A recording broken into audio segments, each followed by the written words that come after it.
शहाजीराजे पूर्ण 100% मुसलमान अशा राजवटींमध्ये त्यांनी घालवलं, कट्टर मुसलमान. पण त्यांनी स्वतःची धर्मनिष्ठा कधीही सोडली नाही. छत्रपती शिवाजी महाराज 50 वर्षाच्या त्यांच्या आयुष्यात पहिली 4-5 वर्ष आपण सोडून देऊया, उरलेली 45 वर्ष हे कायम सावधच आहे. कुठलाही अडचणीचा प्रसंग आला की महाराज पुढे उभे आहेत, लीडिंग बाय फ्रंट. महाराष्ट्रातल्या ब्राह्मणांनी महाराजांच्या राज्याभिषेकाला विरोध केला.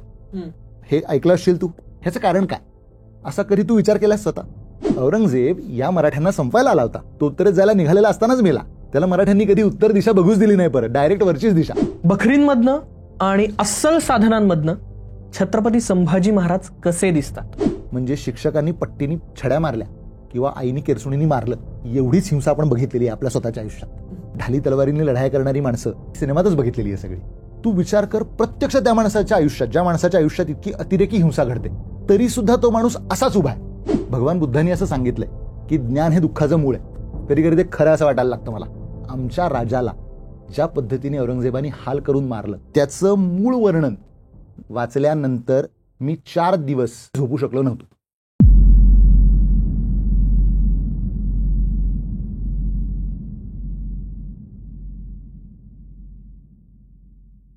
जेव्हा उत्तरेचा रक्षक आणि दक्षिणेचा रक्षक कोण असा प्रश्न उपस्थित केला गेला, तेव्हा एकच उत्तर आलं, उत साहजू है इत साही जहां. म्हणजे तिथे, म्हणजे उत्तरेमध्ये शहाजहान आहे, तर इथे शहाजीराजे भोसलेत. नमस्कार, मी अमोघ वैद्य आणि तुमचं स्वागत करतो वैचारिक किडाच्या ऐतिहासिक गप्पांमध्ये. मंडळी, इतिहासाचा अभ्यास करताना कुठली कादंबरी आपण बघत नाही, तर बघतो ते म्हणजे अस्सल संदर्भ. आणि या संदर्भांविषयीच बोलायला आज आपल्या बरोबर आहेत गुरुप्रसाद कानिटकर, जे की माधवराव पेशवा, श्री शिवराज्याभिषेक एवढंच नाही तर पॅरिसमध्ये महाराजांची सापडलेली बखर, त्याचे संशोधक आणि आगामी येणाऱ्या महाबली शहाजीराजे भोसले या पुस्तकाचे लेखक आणि इतिहास संशोधक आहेत. सगळ्यात पहिले ऐतिहासिक गप्पांमध्ये तुमचं मनापासून स्वागत. धन्यवाद. आणि वैचारिक किडाच्या सर्व श्रोत्यांना मनापासून नमस्कार. येस, मी आता जे म्हणालो की ऐतिहासिक संदर्भ वगैरे, तर हे मुख्य संदर्भ म्हणजे काय असतं? बरोबर आहे, चांगला आणि महत्वाचा प्रश्न आहे. तर साधारणपणे प्राथमिक, दुय्यम आणि तिसऱ्या दर्जाची अशा प्रकारची साधनं असतात. आता उदाहरणार्थ की पत्र आहे. आता पत्र हे पहिल्या प्रतीचं साधन आहे किंवा ऐतिहासिक फरमान आहेत, ही पहिल्या प्रतीची साधन आहेत. याचं कारण काय आहे, त्याच्यामधला जो पत्र पाठवणारा आणि ज्याला पत्र मिळतंय तो, ही दोन्ही माणसं त्याच काळात हजर आहेत. बरोबर आहे. म्हणजे उदाहरणार्थ औरंगजेबाचं एक फरमान असेल आणि औरंगजेबाने असं सांगितलं असेल की एखाद्या XYZ व्यक्तीला अमुक तमुक गावातली एक 100 एकर जमीन इनाम म्हणून दिलेली आहे. तर देणारा औरंगजेब जिवंत आहे आणि घेणारा जो कोणी XYZ व्यक्ती आहे तो जिवंत आहे. बरोबर. प्राथमिक साधनाचा दुसरा प्रकार म्हणजे मुघल इतिहासकारांनी किंवा मुस्लिम इतिहासकारांनी विशेषतः यांचे दरबारी इतिहासकार असत. यांनी दरबारात घडणाऱ्या गोष्टी लिहून ठेवलेल्या आहेत. उदाहरणार्थ मासिर आलमगिरी सारखा ग्रंथ आहे. आमचा एक मित्र इतिहास संशोधक रोहित सहस्रबुद्धे यांनी त्याचं मराठीमध्ये त्याचा अनुवाद केलेला आहे, फारसीतून मराठीत. असा तुझुके जहांगीरी नावाचा ग्रंथ आहे, आलमगीर नामा नावाचा ग्रंथ आहे, बाबर नामा नावाचा ग्रंथ आहे, हुमायून नामा नावाचा ग्रंथ आहे. आता हे ग्रंथ म्हणजे काय आहेत? बेसिकली आपण ग्रंथ म्हणतो म्हणजे आपल्याकडे ते ग्रंथ स्वरूपात आलेत. मुळात त्यांच्या दरबारातल्या लोकांनी समोर असताना ते लिहिलेलं आहे, घडत असताना लिहिलेलं आहे. त्याच्यानंतर आपल्याकडे पेशवे दप्तर आहे. पेशवे दप्तरामध्ये साधारणपणे 4-5 कोटी कागद आहेत. विचार करा की 4-5 कोटी कागद वाचायला किती माणसं, किती वेळ. यातल्या निवडक कागदांचे 45 खंड हे रियासतकार सरदेसायांच्या नेतृत्वाखाली प्रकाशित केले गेले. पेशवे दप्तरातील निवडक कागदाचे 45 खंड आणि फारसी कागदांचा एक खंड. साधारण म्हणजे त्या अर्थाने ते 46 खंड आहे. बरोबर आहे. याच्या व्यतिरिक्त या देशामध्ये जे काही विविध म्युझियम्स आहेत, आर्काइव्ह आहेत, संग्रहालय आहेत, यांच्यामध्ये साठवलेले कागद, हे मूळ कागद. हा प्राथमिक संदर्भ झाला. दुय्यम म्हणजे काय, तर बखरी. साधारणपणे असं धरू आपण. आता बखरी दुय्यम का, तर त्याची 2 कारणं असतात. पहिलं कारण त्याचं असं असतं की त्या समकालीन असतातच याची खात्री देता येत नाही. त्या उत्तरकालीन सुद्धा असू शकतात. त्याच्यानंतर त्याच्यामध्ये थोडंसं गुणवर्णन जास्त केलेलं असतं, कारण बखर ही चरित्रात्मक जास्त असते. बरोबर. म्हणजे छत्रपती शिवाजी महाराजांच्या वरती आजपर्यंत उपलब्ध ज्या काही बखरी आहेत ते एक्झॅक्टली काय आहे, तर ते एक्झॅक्टली छत्रपती शिवाजी महाराजांचं चरित्र वर्णन आहे. बरोबर आहे. त्याच्यानंतर तिसऱ्या प्रकारची साधनं म्हणजे काय, तर ह्या पहिल्या आणि दुसऱ्या प्रकारातली साधनं वापरून जी पुस्तकं लिहिली जातात, ज्याच्यामध्ये ही साधनं कोट करतात, ही तिसऱ्या प्रकारची साधनं, किंवा त्याच्यापेक्षा खालच्या प्रकारची असतात जी सांगोवांगी सांगितलेली असतात. एकाने कथा सांगितली ती तशी फिरली, ती तशी फिरत गेली. उदाहरणार्थ औरंगजेब टोप्या विणत असे, ही एक जगप्रसिद्ध कथा आहे. ह्याचा कुठलाही प्राथमिक, दुय्यम, तिय्यम दर्जाचा पुरावाच उपलब्ध नाही. तो टोप्या विणत होता काहीच नाही. आणि आता अडचण अशी झाली आहे आपल्याकडे की साधारणपणे एक मुलगी, म्हणजे मला काही जेंडर बद्दल हा विषय बोलायचा नाहीये, पण मुलगा मुलगी कोणीही सकाळी उठतात, आळस देतात आणि म्हणतात, आई आजपासून मी इतिहास संशोधक होणार.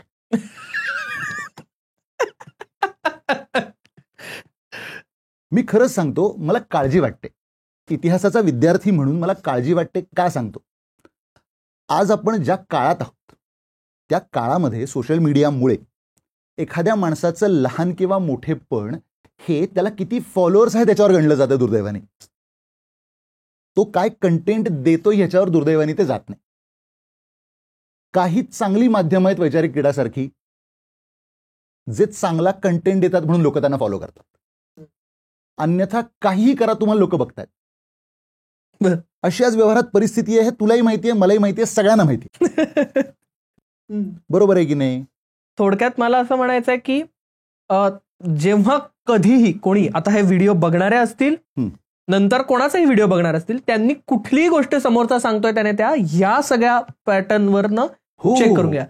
मग तुमचं आगामी जे पुस्तक येत आहे महाबली शहाजीराजे व्यक्ती आणि कार्य, आणि तेच इंग्रजीमध्ये पण त्याच येत आहे, मग त्यासाठी सगळ्या ह्या संदर्भांच्या कसोटीवरच तो 100% जेव्हा आपण मूळ साधनं बघतोय ह्यामध्ये शहाजी महाराज, शहाजी राजे, त्यातला वर्ड शहाजी याविषयी असं बऱ्याच ठिकाणी वेगवेगळे काय म्हणतात कथा येतात, काही संदर्भ देतात की शहाजी हे नाव या पद्धतीने आलंय. तर मूळ संदर्भानुसार शहाजी हे नाव कसं आलंय? तर उमाबाईंना अनेक वर्ष मूलबाळ होत नव्हतं. तर त्यासाठी आता मूलबाळ होत नाही म्हटल्यानंतर आपल्याकडे कॉमन गोष्ट काय आहे, तर नवस सायास करणे. बरोबर आहे. तर या देवाला नवस बोल, त्या देवाला नवस बोल, त्या देवाला नवस बोल, असं सगळेच लोक करतात. त्यात काही फार काही त्यांनी काही त्याच्यापेक्षा काही वेगळं केलं अशातला भाग नाही. आता कधीतरी कुठल्या तरी देवाचा तो नवस फळला आणि मालोजीराजे आणि उमाबाईंना 2 मुलं झाली, शहाजीराजे आणि शरीफजीराजे. आता त्याची जगप्रसिद्ध कथा काय आहे, तर त्याची जगप्रसिद्ध कथा अशी आहे की नगरजवळ एक शाह शरीफ नावाचा एक थडगा आहे. तर यांना हे केलं. आता समजा या देवाला मी नवस बोललो आणि या देवाला मी नवस बोलल्यामुळे मला मूल झालं, तर त्या देवस्थानाला काहीतरी देण्याची पद्धत आहे ना तो नवस फेडण्यासाठी. असं त्या शाह शरीफ थडग्याला मूल झालं म्हणून नवस फेडला असं काही झाल्याचं दिसत नाही. शिवभारत नावाचं एक अत्यंत प्राथमिक असं साधन आहे. मग अशी साधनांच्या उल्लेखामध्ये, बोलण्याच्या ओघामध्ये ते सांगायचं राहून गेलं. तर कवींद्र परमानंदांनी महाराजांच्या आज्ञेनी शिवभारत लिहिलं. त्या शिवभारतामध्ये शहाजी राजांच्या आणि शरीफजी राजांच्या जन्माची तपशीलवार कथा आहे. त्यात फक्त या शाह शरीफ थडग्याचा उल्लेख नाही, बाकी सगळी माहिती लिहिलेली. असं कसं शक्य आहे? पण मग ते शरीफजी हे नाव कसं? सांगतो. त्याची इतिहासाचार्य राजवाड्यांनी राधा माधव विलास चंपू, आता राधा माधव विलास असं त्याचं नाव आणि चंपू हा काव्य प्रकार आहे. बरोबर. तर त्यांनी त्याच्यामध्ये अनेक गोष्टी सांगितलेल्या आहेत. त्याच्यामध्ये काय सांगतात राजवाडे आपण बघूया. बखरीतून शहाजी शाहजी शाहजी, तवारिखातून शहाजी शाहजी, क्वचित इतरस्य स्याहजी असाही उल्लेख आढळतो. यातला मूळ खरा उच्चार कोणता? या पुरुषाचे खरे मूळ नाव हे सिंह असावे. सिंह या शब्दाला जित असा शब्द जोडला की सिंहजित असा शब्द तयार होतो. त्याचा अपभ्रंश सिंहजी. सिंहजी, सिंहाजी, सिंह याचा अपभ्रंशित उच्चार सिंह किंवा सिंहजी, याचा अपभ्रष्ट उच्चार हा शहाजी. ओके. आता म्हणजे आता करंट ते बऱ्याच भाषांमध्ये फिरून आलेलं आहे, त्यामुळे ते शहाजी पर्यंत आलं शेवटी. दुसरं नाव काय आहे? शहाजी राजांच्या भावाचं नाव काय? तर शरीफजी राज. बरोबर आहे. तर शरीफजी म्हणजे काय? तर शरभजी. शरभजीवरनं आलेलं शरीफजी. कारण पुढे छत्रपती शिवाजी महाराजांचे सावत्र भाऊ म्हणजे व्यंकोजीराजे. आता आपण त्यांना व्यंकोजीराजे म्हणतो, त्यांचं नाव एकोजीराजे असं आहे. आता मी गंमत सांगतो काय आहे ती. आपण व्यंकोजी म्हणतो की नाही, ते मूळ नाव एकोजी आहे आणि ते एकोजी जे आहे ना ते एकलिंगजीवरनं आलेलं आहे. ओ बर. छत्रपती शिवाजी महाराजांचे थोरले बंधू म्हणजे संभाजीराज. पुढे छत्रपती संभाजी महाराज म्हणजे छत्रपती शिवाजी महाराजांचे पुत्र. बरोबर आहे. आता छत्रपती शिवाजी महाराजांचं नाव जे आहे शिवाजी ते शिवाई या देवीवरनं ठेवलेलं आहे. हे जगजाहीर आहे, हे काही मी नवीन सांगत नाही. संभाजी म्हणजे काय तर शंभूजी. शंभू म्हणजे शंभू महादेव. बरोबर. प्रत्यक्ष. बरोबर आहे की नाही. तसं एकोजी म्हणजे एकलिंगजी. बरोबर. असं शहाजीराजांचे जे दुसरे पुत्र म्हणजे टेक्निकली तिसरे पुत्र किंवा छत्रपती शिवाजी महाराजांचे सावत्र भाऊ असं आपण त्यांना म्हणू, त्यांचं नाव एकोजी. आता ते एकोजी ऑब्लिक व्यंकोजी. बरोबर. असं ते आहे मुळात. सो ही नावं जी आहेत ना सगळी ही अशी रॅन्डम पिक झालेली नाहीये, ती विचार करून केलेली आहे. करेक्ट. आज ज्या वेळेला प्रत्येक महापुरुषाला जातीवरती बघायचा प्रश्न आलाय म्हणजे दुर्दैवाने तो आलाय, तर तेव्हा हा प्रश्न आलाय. 400 वर्षापूर्वी जाऊन जर ह्याचा विचार केलास तर असं काहीच अस्तित्वात नव्हतं. बरोबर. 400 वर्षांपूर्वी हिंदू आणि मुसलमान असा सरळ विषय होता. एक पार्टी हिंदूंची होती, एक पार्टी मुसलमानांची होती. शहाजी राजांच्या आयुष्यातल्या सगळ्यात दोन महत्वाच्या गोष्टी म्हणजे निजामशाही आणि आदिलशाही. तर या बखरींमधनं पत्रांमधनं असे काही इंटरेस्टिंग किस्से आहेत का की जे लोकांना अजूनही माहिती नाहीयेत? असे किस्से अशा अर्थाने आहेत की शहाजीराजे हे निजामशाहीत गेले आणि भातवडीची लढाई झाली, जी प्रसिद्ध भातवडीची लढाई आहे. या भातवडीच्या लढाईचं क्रेडिट मलिक अंबर खाऊन गेला. बर. जेव्हा असं लक्षात आलं की नाही पण शहाजीराजांनी केलेला पराक्रम सगळ्यांनी बघितलाय, तर लोक बोलतात ना, म्हणजे क्रेडिट कुणी खाल्लं तरी शेवटी लोकांना, त्या काळातल्या लोकांना माहिती असतं ना की हे खरं काम कोणाचं आहे. आता ह्याच्यातलं शहाजीराजांनी केलं काय ज्याचं इतकं कौतुक होतं. आपण सगळ्यांनी कॉमनली महाराष्ट्रातल्या प्रत्येक माणसाने ऐकलेला शब्द तो म्हणजे गनिमी कावा. हो.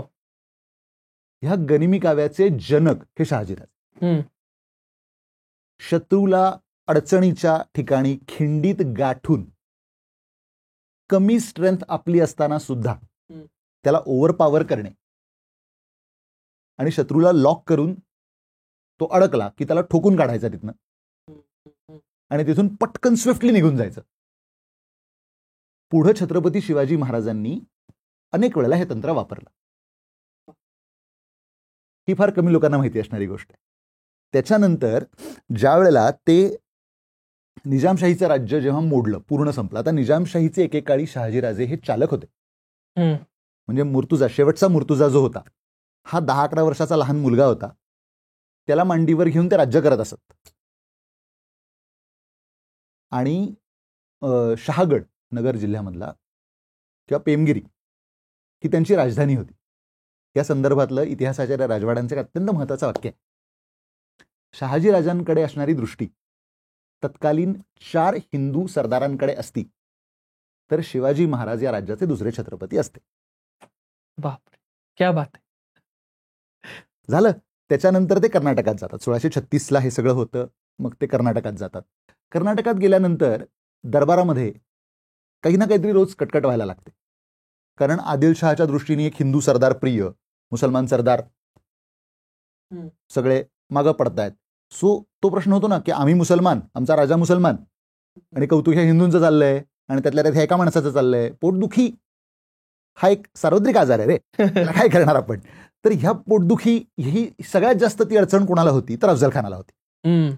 तो इतका रडका होता, खरं सांगतो, म्हणजे तो खरोखर रडका होता की ह्या शहाजीराजांचं रोज कौतुक का करतात. अरे कर्तबगार माणूस आहे ना, त्याचं कौतुक करणार. बरं, राजाला पॉवर बॅलन्स करायला नको का? बरोबर. जो चांगलं काम करतोय त्याचं कौतुक करायला नको का? शहाजीराजांना महाराज फर्जंदी असं टायटल दिलं. म्हणजे ज्याला जो प्रत्यक्ष राजाचा मुलगा, म्हणजे राजाची सगळी मदार ज्याच्यावरती आहे असा त्याचा अर्थ होतो. फर्जंद म्हणजे मुलगा. आणि हिंदू लोकांना जनरली महाराज, राजाधिराज अशी टायटल्स देण्याची पद्धत होती. हा रडू नये म्हणून त्याला त्याच वेळेला फर्जंद रशीद असं टायटल दिलंय. त्याचा अर्थ तोच. बरोबर. खुश राहा.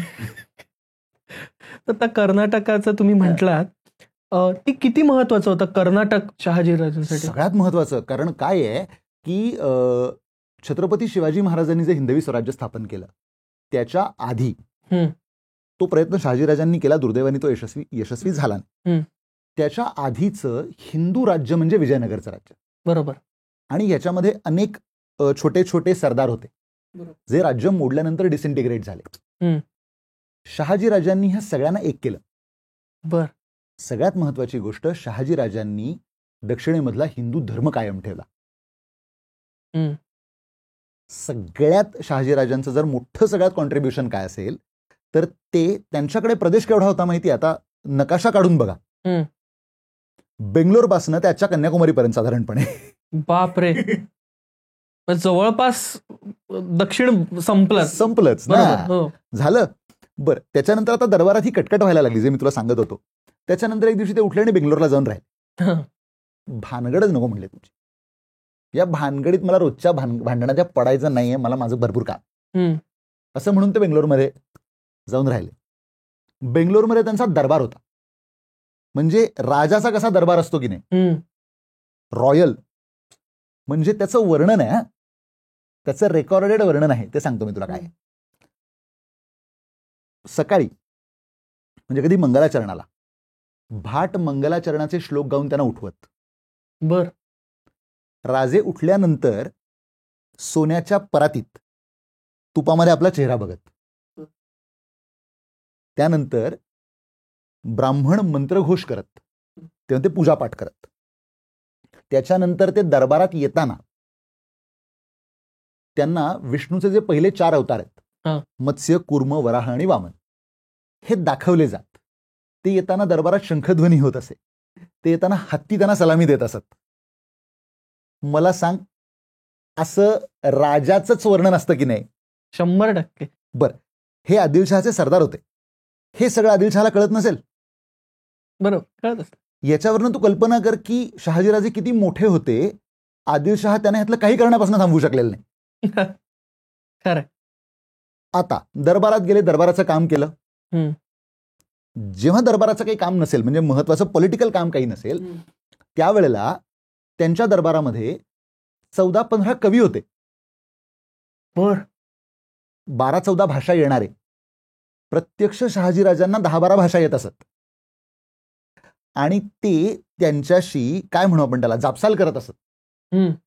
म्हणजे त्यांना कोडं घालत असत आणि त्यांच्याकडनं ते उत्तर मागत असत. शहाजीराजे. होय.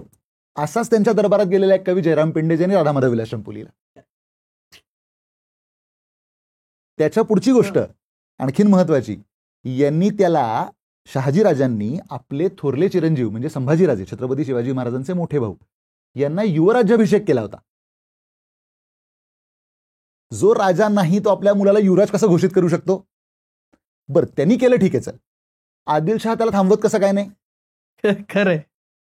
याच्यावरनं समजून घ्या की त्या माणसाची योग्यता किती मोठी असेल. आणि अशा ह्या शहाजीराजांचं वैशिष्ट्य काय आहे तुला सांगतो थोडक्यात. हा असा त्या काळातला पहिला हिंदू सरदार आहे ज्याला स्वतःकडे शक्ती आल्यानंतर ती शक्ती इतरांच्या भल्यासाठी वापरावी असं वाटलं. वा. म्हणजे काय तर अन्याय सगळ्यांवर होतो की नाही? म्हणजे त्यावेळेला अन्याय सगळ्यांवर होत होता. मुसलमानी सत्तेचा जाच सगळ्यांना होता. बरोबर आहे. हिंदूंचं एकत्रीकरण व्हायला पाहिजे असं अनेकांना वाटत असेल, पण प्रत्येकाकडे राजा नेतृत्व गुण नसतात. प्रत्येकाच्या परिस्थिती फेवरमध्ये नसते. आणि सगळ्यात महत्वाचं काय माहितीये, त्याला ना खूप मोठं काळीज लागतं. नेतृत्व करायला खूप मोठं काळीज लागतं. एक लक्षात घ्या, छत्रपती शिवाजी महाराजांना लोकांनी राजा म्हणून का मान्य केलं? ह्याचं साधं कारण असं आहे की त्यांना ते आपले वाटले. या माणसाला जर आपण आपल्या समस्या सांगितल्या तर हा माणूस त्या सोडवू शकेल. हा माणूस आपला नेता आहे. हा माणूस आपल्या मागे उभा राहणार नाही. हा माणूस आपल्या पुढे उभा राहील. हा विश्वास लोकांना वाटला म्हणून लोकांनी त्यांना आपला राजा म्हणून मान्य केलं ना. त्याशिवाय ते कसं शक्य असतं? बरं, छत्रपती शिवाजी महाराजांना त्यांच्या लहानपणापासून माहिती आपल्याला राजा व्हायचंय. त्यात काही प्रॉब्लेम नाहीये. मुद्दा हा त्यातला की स्वतःचा राज्याभिषेक करून घ्यायला त्यांना 1674 साल उजाडावं लागतं. कारण लोकांनी तुम्हाला राजा म्हणून मान्य करायला लागतं. हे शहाजीराजांचं वेगळेपण की, आणि हेच त्यांनी आणि जिजाबाई मासाहेबांनी शिवाजी महाराजांमध्ये तो गुण घातला. आपलं अख्खं करिअर ह्या माणसांनी निजामशाही, आदिलशाही आणि मुघल, काही काळ ते मुघलांकडेही होते, अशा 3 अत्यंत पूर्ण 100% मुसलमान अशा राजवटींमध्ये त्यांनी घालवलं. कट्टर मुसलमान राजवटी. राजाच मुसलमान ना, राजाचा जो धर्म तो राज्याचा धर्म असणार, बरोबर आहे. पण त्यांनी स्वतःची धर्मनिष्ठा कधीही सोडली नाही. आणि स्वतःची धर्मनिष्ठा म्हणजे व्यक्तिगत नव्हे, म्हणजे व्यक्तिगत तर काही कुणी त्यांना कन्वर्ट हो असं सांगायला येण्याचं धाडसच केलं नसतं. म्हणजे एवढ्या मोठ्या माणसाला एक कोण, म्हणजे बरोबर आहे, हा, म्हणजे असं सिंहाच्या जबड्यात कोण तोंड घालेल, हात घालेल, सॉरी, तर असं काही होत नाही. पण जेव्हा त्यांना संधी मिळाली तेव्हा त्यांनी हिंदू लोकांना एकत्र करून त्यांचं राज्य स्थापन करायचा प्रयत्न केला. बरोबर आहे. ही गोष्ट आपल्याला कायम स्मरणातच असायला पाहिजे त्यांची. बरोबर. आपल्याकडे नेहमी जे यशस्वी झालं त्याची आपण चर्चा करतो, पण मी विद्यार्थी आहे इतिहासाचा किंवा अभ्यासक आहे, किंवा कुठलाही जो अभ्यासक असतो त्यांनी नेहमी साक्षेपी असायला पाहिजे. त्यांनी यश आणि अपयश या दोन्हीही कुठल्याही घटनांचं मूल्यमापन करताना यशस्वी झालेल्या आणि यशस्वी न होऊ शकलेल्या अशा दोन्ही घटनांचा अभ्यास त्यांनी केला पाहिजे आणि त्याची मीमांसा त्यांनी सांगितली पाहिजे आणि त्यांनी ती रेकॉर्ड करून ठेवली पाहिजे. म्हणजे कुठल्याही प्रकाराने ती रेकॉर्ड करून ठेवली पाहिजे. हे आपण आता आदिलशाही बद्दल जे बोललो, तर हे आदिलशाही, निजामशाही किंवा सगळ्या शाह्यांविरुद्ध महाराजांनी, आता आपण पुन्हा त्यांच्या मुद्रा छत्रपती शिवाजी महाराजांकडे आलो. छत्रपती शिवाजी महाराजांनी हे जे लढे दिले, ह्या बखरींमधनं, नुकतीच पॅरिसची बखर तुम्ही शोधून काढली, ह्याच्यामधनं वेगळे असे काही लढे, कारण अफजल खानाचा वध आहे किंवा उंबरकिंडीतलं सुद्धा आहे, हे सगळ्यांना माहिती आहे, पण असे काही लढे की जे लोकांपर्यंत पोहोचणं गरजेचं आहे, हे सापडतात आपल्याला? जी मनोज दाणी आणि मी जी पॅरिस मधली छत्रपती शिवाजी महाराजांची जी बखर शोधून काढली, ती पूर्ण नवीन ना, म्हणजे आधी ती कुठेही संदर्भ आपल्याला नाही, आधी ती कुठेही सापडलेली नाही. ही बखर जी मी विचारलं, ही बखर सापडली कशी? फ्रान्सचं जे स्टेट म्युझियम अँड आर्काईव्ह आहे त्याच्यामध्ये एक मराठा हिस्ट्री कलेक्शन आहे. एकदा मनोज दाणी हे कलेक्शन पाहत होते. मुळात ते पहिल्यांदा बघितलं मनोज दाणींनी. ठीक आहे. तर मनोज दाणी ते पाहत होते आणि ते चाळता चाळता चाळता की अरे हे असं आहे, हे तसं आहे. त्याच्यातनं बऱ्याचशा आपल्या पोथ्या बिथ्या आहेत. म्हणजे काही शिवलीलामृताच्या पोथ्यांचे काही पोथीमधले काही अध्याय आहेत, काही गुरुचरित्राच्या पोथीमधले अध्याय आहेत, आपल्या धार्मिक ग्रंथ पोथ्या ज्या आहेत त्यात. एक सभासदाची बखर आहे, एक असं आहे, एक तसं आहे, असं ते सगळं होतं. तर एका ठिकाणी येऊन तो चमकला, तो ते वाचायला लागला आणि तो म्हणला हा मजकूर नवीन आहे. म्हणून मग आम्ही बोलताना तो मजकूर त्यांनी माझ्याशी शेअर केला. म्हटलं तर आम्ही बघतो काय ते, म्हणून ते मी वाचायला लागलो. मग मी वाचल्यावर मी त्याला हे कन्फर्म केलं बाकीची सगळी संदर्भ आणि साधनं बघून की अरे हे नवीन आहे. बर, असा तो आमचा विषय झाला. आणि मग म्हणलं नाही, मग पुन्हा सगळं एकदा व्हेरीफाय करून घेतलं आणि आमचे गुरु, थोर इतिहासकार, शिवचरित्रकार गजाननराव मेंदळे सर यांच्याशी आम्ही चर्चा केली, यांना आम्ही ते दाखवलं. आणि जेव्हा मग आम्ही ते व्हेरीफाय करून घेतलं सगळ्या बाजूंनी, दुर्दैवानी बाबासाहेब आपल्यात नाहीत. अन्यथा बाबासाहेबांनी विचारलं असतं. म्हणजे कुठल्याही मोठ्या संशोधकाकडनं घेतलेलं मार्गदर्शन हे आपल्याच माहितीत भर असते नेहमी. बरोबर बरोबर. ते नाही विचारलं असतं. तर असं करून ती बखर आम्ही प्रकाशित केली. अशा पद्धतीने. बरं, दुसरी गोष्ट, आता ते कलेक्शन जे आहे हे विविध मार्गांनी तिथपर्यंत पोहोचलेलं आहे. म्हणजे बर्नोफ नावाचा एक मोठा जर्मनीमधला भाषाशास्त्रज्ञ होता. थोडक्यात अगदी सांगायचं तर हा बर्नोफ म्हणजे मॅक्स म्युलरचा गुरु. मॅक्स म्युलर हे नाव सगळ्यांनी ऐकलेलं आहे. पुण्यामध्ये मॅक्स म्युलर नावाची एक प्रसिद्ध संस्था आहे. त्या मॅक्स म्युलरचा हा गुरु, ह्या बर्नोफचं हे कलेक्शन होतं. आणि ते त्याच्या मृत्यूनंतर त्या कलेक्शनमध्ये गेलं. तर त्या बखरीमध्ये एक इंटरेस्टिंग प्रसंग आहे. छत्रपती शिवाजी महाराजांनी लाल महालामध्ये शाहिस्तेखानाची बोटं छाटली, हे सगळ्यांना माहिती. त्या संदर्भातला तो प्रसंग आहे. एक पूर्वी महाराजांकडे असलेला माणूस तो नंतर मुघलांच्या कडे जातो. तो मुघलांकडे नोकरीला जातो, लेजेट. तो ह्या वेळेला महाराजांकडे येतो, परत येतो महाराजांना भेटायला येतो आणि म्हणतो महाराज मला आपल्याशी काहीतरी बोलायचं. महाराज म्हणतात काय? नाही म्हणतो सगळ्यांच्या समोर नाही, मला एकांतात बोलायचं. महाराज अत्यंत सावध असतात नेहमी. महाराजांचं वैशिष्ट्यच असं आहे, म्हणजे महाराजांची जी अनेक गुणवैशिष्ट्ये आहेत त्याच्यामधलं जे समर्थांचं हे आहे की अखंड सावध असावे. महाराज अखंड सावध आहेत. महाराज आयुष्याच्या 50 वर्षाच्या त्यांच्या आयुष्यात पहिली 4-5 वर्ष आपण सोडून देऊया, कारण त्या वयात माणसाला स्वतःचं काही कळत नसतं बरं वाईट. उरलेली 45 वर्ष हे कायम सावधच आहेत. वाह. आणि नुसते सावध म्हणजे हा माझ्यावर हल्ला करायला अशा अर्थाने सावध नाही बरं का, हा काय बोलतोय ह्यातला इशारा काय याही अर्थाने सावध असायला लागतं. कदाचित असं असू शकतं की आता तो महाराजांकडे आलाय म्हणजे महाराजांची माणसं आसपास असणार, तो महाराजांना दगा नाही करू शकत, त्याची ताकदच नाही तेवढी, नाहीतर काय होईल त्याचं त्याला माहिती. तो माणूस महाराजांना काय सांगतोय माहितीये, मला तुम्ही 50 मावळे द्या, मी लाल महालात जातो आणि मी शाहिस्ते खानाला मारतो. बर. आता महाराज हे माझ्या मनातलं किंवा माझ्या डोक्यातलं त्याचं इंटरप्रिटेशन सांगतो, किंवा मी आणि मनोज जेव्हा बोलत होतो तेव्हाच आमच्या डोक्यात आलेलं ते इंटरप्रिटेशन की महाराज त्याच्यावरती हसले असतील. महाराज म्हणले असतील माझं लहानपण पुण्यात गेलंय, बरोबर आहे, या लाल महालात डावीकडे किती पावलं चाललं की उजवीकडे वळायला लागतंय मला पाठ आहे, बरोबर आहे, लाल महालाची अख्खी ब्लूप्रिंट माझ्या डोक्यात आहे. तू काय मला येऊन सांगतो की तुम्ही मला 50 माणसं द्या आणि मी असं करतो. एक. दुसरी गोष्ट, हा मुघलांकडे नोकरीला गेलेला माणूस आहे, याला याच प्रसंगात माझ्याकडे यावं असं का वाटलं. महाराज म्हणले मुळात माझा असा काही प्लॅनच नाहीये. अच्छा. कदाचित असं असू शकतं की हा खबरी आहे, हा प्लॅन जाणून घ्यायला आलाय. महाराज म्हणले असं कुठं काय, तुला काय करायचं ते कर, माझा काही संबंध नाही त्याची. हे महाराजांच्या व्यक्तिमत्वातलं जे मोठेपण आहे ना, की कायम सावध आहेत महाराज. त्यांना प्रत्येक गोष्टीचा आपण बघू शकत नाही त्याच्या पलीकडे त्यांनी विचार केलेला असतो. राजा होण्याचं जे वैशिष्ट्य आहे ना, म्हणजे लोक तुम्हाला जे मी मगाशी तुला सांगत होतो की राजा म्हणून लोक तुम्हाला काय एक्सेप्ट करतात, त्याची जी अनेक कारणं आहेत ना, त्यातलं हे कारण आहे. जसं स्वतः सावध असायला लागतं तसंच चांगली माणसं आसपास ठेवायला लागतात नेहमी. नुसते भाट असून चालत नाहीत, नुसते पोपट असून चालत नाहीत. तसं म्हणलं ना, काय त्या मोगवैद्य, वा वा वा, काय त्यांचा चष्मा, हा हा, अशी माणसं नाही चालत.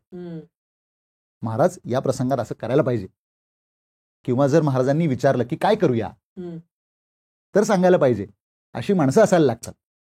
म्हणजे मी नेहमी असं सांगतो की पंताजी गोपीनाथ बोकील नावाचे जे गृहस्थ होते, आता अनेकांना माहिती असतील तर पंताजी गोपीनाथ म्हणजे अफजल खानाला ज्यांनी फक्त बोलण्यात गुंतवून प्रतापगडच्या खाली आणला मारायला. मारायला आणलं ना त्याला, बरोबर, प्लॅनच तसा ठरलेला होता. या पंताजी गोपीनाथ बोकिलांचा फोटो सर्व जे स्वतःला परराष्ट्र खात्यातले तज्ज्ञ वगैरे समजतात की नाही, हिने आपल्या मागे लावून ठेवला पाहिजे. कमरेच्या तलवारीला हात सुद्धा न घालता अफजल खानासारख्या माणसाला बोलण्यात गुंतवून, बरं अफजल खान काही लहान मुलगा नव्हता, अफजल खान हा वाईचा सुभेदार होता, त्याला तो सगळा भूगोल पाठ होता. बरं अफजल खान हा काही डोक्यानी काही तसा लहान किरकोळ माणूस नव्हता, मोठा सरदार होता तो आदिलशाहीतला.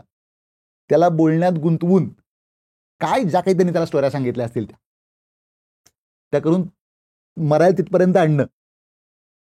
आणि महाराजांना ज्या माणसांबद्दल अत्यंत आदर होता अशी सगळी माणसं आहेत. मी वाचलं ती पखर म्हणजे प्रकाशित झाली, त्यातनं एक इंटरेस्टिंग गोष्ट मला फार जाणवली, ती म्हणजे महाराजांचा आणि सईबाईंचा संवाद. बरोबर. तो किती इम्पॅक्ट करतो ह्या सगळ्या बखरींमधला. प्रचंड प्रचंड. कारण काय आहे, एकतर ते अनपॅरलेल्ड आहे. करेक्ट. एकतर काय आहे, आता महाराज लोकांशी बोलले नसतील का, तर असं कसं शक्य आहे. माणसं आपल्या हयातीत लोकांशी बोलतातच की, माणसं संवाद साधतात की एकमेकांशी. असं होत नाही ना की महाराज असे शांतपणे बसले आणि त्यांच्या मनातलं समोरच्यानी ओळखलं, असं होत नाही. माणसं एकमेकांशी बोलतात. पण आजपर्यंत आपण नाटक पाहतो, सिनेमा पाहतो, कादंबऱ्या पाहतो, त्याच्यामध्ये महाराजांचा आणि मासाहेब जिजाऊंचा संवाद आहे, बरोबर आहे. महाराजांचा आणि दादाजी कोंडदेवांचा संवाद आहे, महाराजांचा त्यांच्या प्रधानमंडळाशी झालेला संवाद आहे, असे अनेक संवाद आहेत.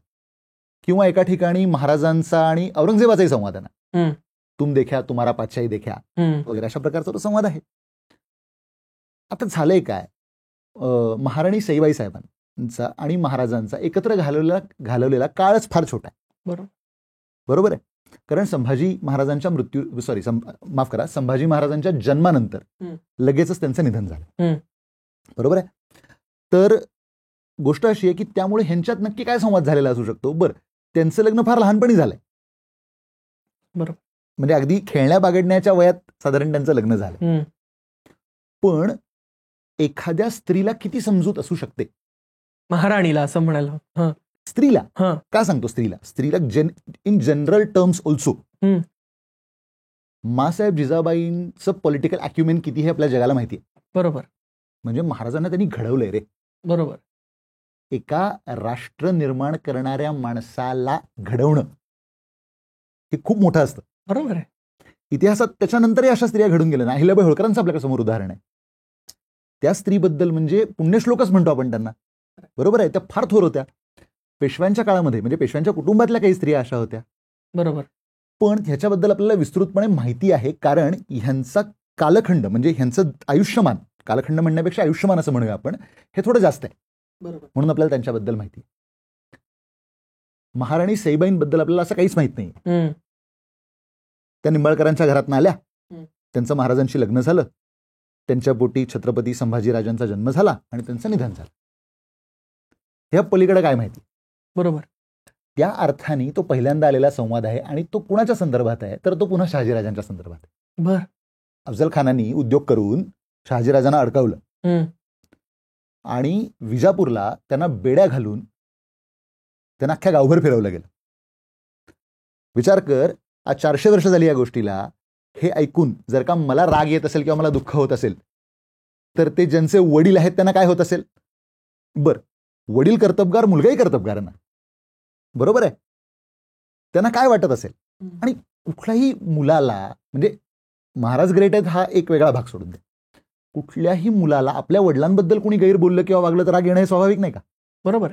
आता काय करायचं असा प्रश्न जेव्हा त्यांना पडलाय, तेव्हा सईबाई त्यांना असा सल्ला देतात की महाराज, तुम्ही त्यांचे गड किल्ले जिंकता, तुम्ही त्यांची माणसं मारता, ते तुम्हाला सोडतील का?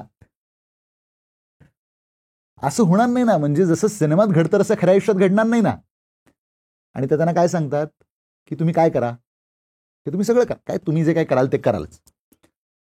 जी मोठी माणसं आहेत दरबारातली, मोठी माणसं म्हणजे त्यांच्यापेक्षा मोठी वयाने, अशा अर्थाने की कोण आहेत? तर बाबा उदाहरणार्थ मोरोपंत पिंगळे आहेत, निळू सोनदेव आहेत, वगैरे वगैरे. ही सगळी जी माणसं आहेत दरबारातली, मोठे मुत्सद्दी लोक आहेत हे सगळे अत्यंत मुत्सद्दी आणि कर्तबगार माणसं आहेत बरं का.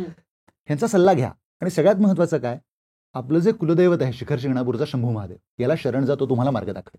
हा उल्लेख, हा संवाद अन्य कोणत्याही बखरीमध्ये आलेला नाही. याच्यात महाराजांचा मोठेपणा काय तोही सांगतो. महाराज, मुळात हा संवाद सुरू होतो महाराज सईबाईंना सल्ला विचारतात इथपासून. सईबाई आगंतुकपणे महाराजांना सल्ला द्यायला गेलेले नाहीत, महाराजांनी सईबाईंना विचारलंय की आता काय करावं असं तुम्हाला वाटतं.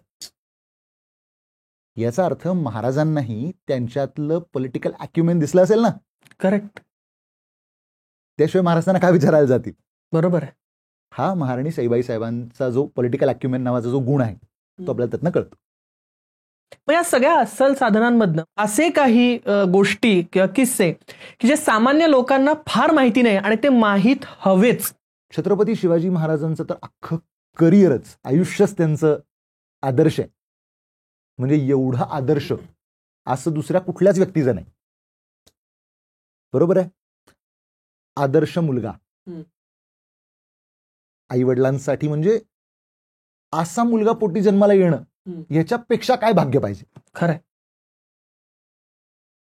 बरोबर आहे.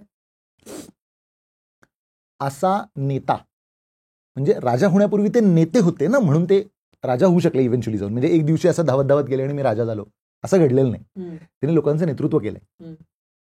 जसं मी तुला मगाशी म्हणलं की मला असं वाटायला लागतं की नाही की मी ह्या माणसावर विश्वास ठेवावा. का? तर हा माणूस असा प्रसंग आल्यानंतर अनेक वेळेला असाच वागलेला आहे. बरोबर आहे की नाही लोकांशी, म्हणून मी या माणसावरती विश्वास ठेवतो. अशा प्रकारचा लोकांचा विश्वास संपादता येणं आपल्या कृतीतून, भाषण करण्यातनं नव्हे.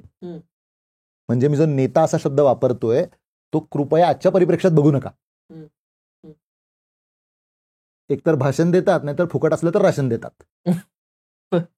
आचरणाची वेळ आली की सगळी दिवाळी. कारण आपल्याकडे काय आहे, महापुरुष हे फक्त जयंत्यांना आणि आपल्या सोयीचं राजकारण करायलाच उपयोगाचे आहेत. माझी जात काही जरी असली तरी छत्रपती शिवाजी महाराज हे माझे आदर्शच आहेत. माझी जात काहीही जरी असेल तरी डॉक्टर बाबासाहेब आंबेडकर हे माझ्यासाठी महापुरुषच आहेत. ही आपल्या सगळ्यांची कॉमन भूमिका असायला पाहिजे. दुर्दैवाने ती तशी नाही. म्हणून मी तो नेता या शब्दाचा खुलासा सांगितला की ते राजकीय पुढाऱ्यांसारखे नेते नव्हते. आपल्यावर आलं की तुमचं तुम्ही बघा. सगळ्यात महत्वाची गोष्ट, जेव्हा जीवावरचा प्रसंग आला तेव्हा महाराज स्वतः पुढे आहेत. अफजल खानाच्या प्रसंगात अफजल खानाला मारायला महाराजांनी दुसऱ्या माणसाला नाही पाठवलंय. आज हाइंडसाईटमध्ये 300 वर्षांनंतर आपण जेव्हा त्या प्रसंगाकडे बघतो त्याचा तपशील आपल्याकडे उपलब्ध आहे. तेव्हा महाराज यशस्वी होऊन परत आले हे आपण पाहिलंय. बरोबर आहे ना? कारण हाइंडसाईटमध्ये आपण ते पाहतोय, 300 वर्षांनी पाहतोय. त्या दिवशी जा.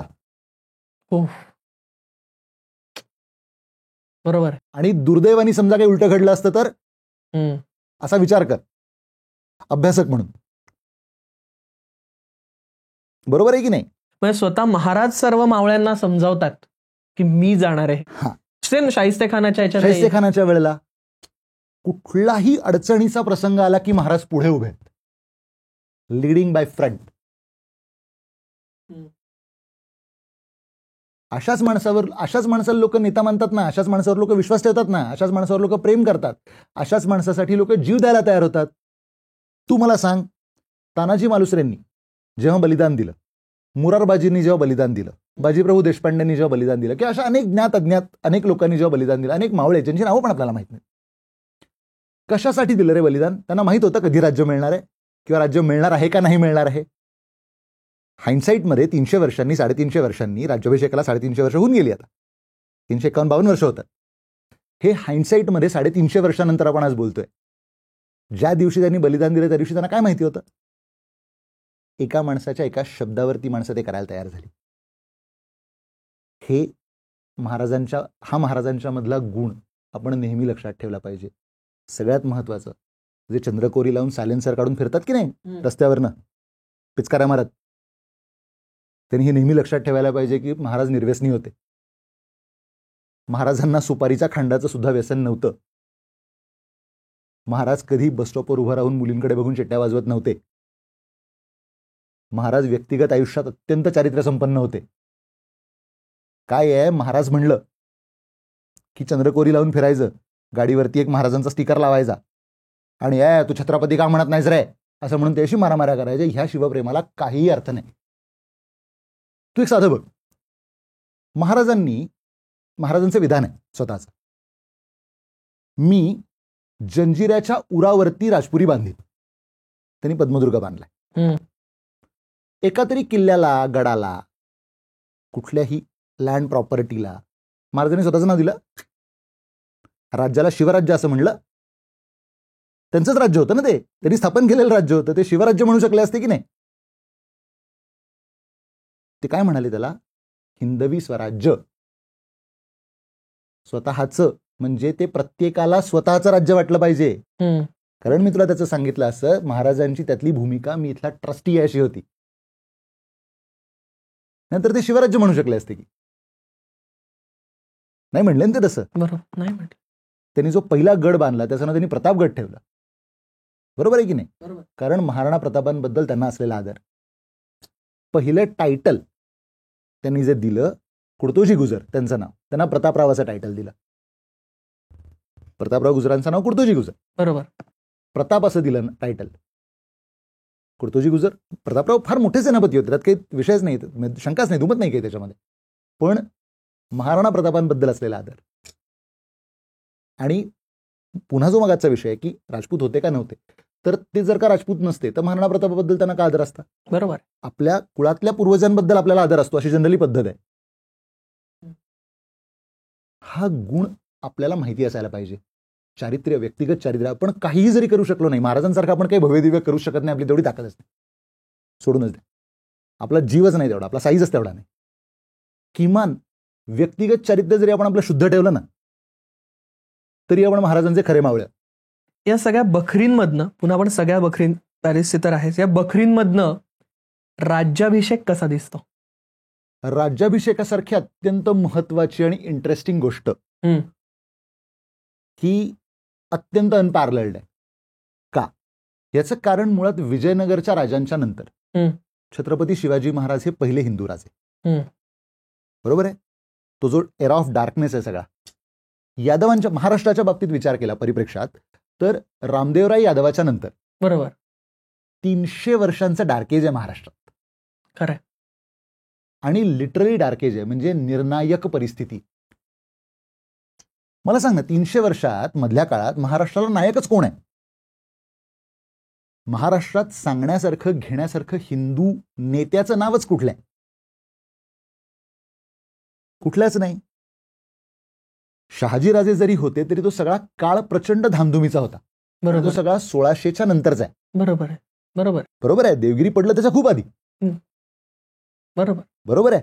म्हणजे अलाउद्दीन खिलजी स्वारी वगैरे वगैरे, म्हणजे ती खूप जुनी गोष्ट आहे ती. याच्यात हिंदू नाव घ्यावं असं नावच नाही.